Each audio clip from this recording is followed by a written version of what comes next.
In early 1863, Commander-in-Chief Lincoln and his Union generals faced a huge problem: running out of troops. It's difficult for me to get my head around the number of dead and wounded on both sides. Short on volunteers, Congress instituted a military draft. July 11, 1863, just days after Gettysburg, draft wheels like this one rolled into the most crowded Union city, home to more immigrants than any other, New York. While the rich could pay a fine to avoid service, many poor had to enlist. For the working class community of New York City, especially the Irish, they felt that it fell on them in a disproportionate or unfair way.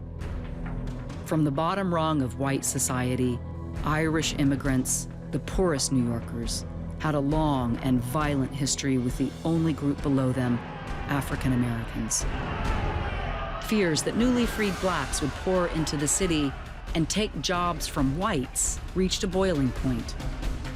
For New York's large Irish population, the draft turned friction into fire.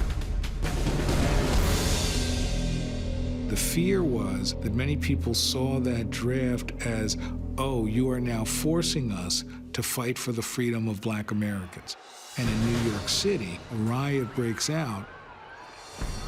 The protesters quickly gained speed, first setting fire to the draft office, then lashing out at the wealthy and businesses that employed blacks. Within hours, the chaos reached the factory of piano maker William Steinway. Monday, terrible excitement throughout the city. Today, his diary provides a chilling account. Resistance to the draft. Rows of buildings on 3rd Avenue burning down.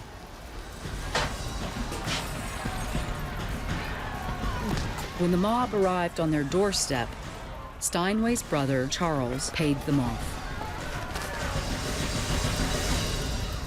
Charles gave the ringleaders $20 to $40 in money and won a check for $30. That was kind of a lot of money, wasn't it? It was. I couldn't put it in terms of their pay per day, but it was a lot. But money could not subdue the rage. Soldiers with cannon marching down 3rd Avenue. All business in the upper part of the city suspended. Negroes chased everywhere and killed when caught. A lynch mob roamed the city. A black orphanage was burned to the ground. They murdered anyone, black or white, who tried to intervene. It's an example of how tenuous the notion of what the Civil War really was about. For some, they still felt the entire war was only about bringing the Union together, not doing anything for African Americans. Lincoln ordered federal troops, 4,000 straight from the horrors of Gettysburg, to quell the riots. Just as quickly as hysteria had engulfed the city, it was displaced by a chilling quiet.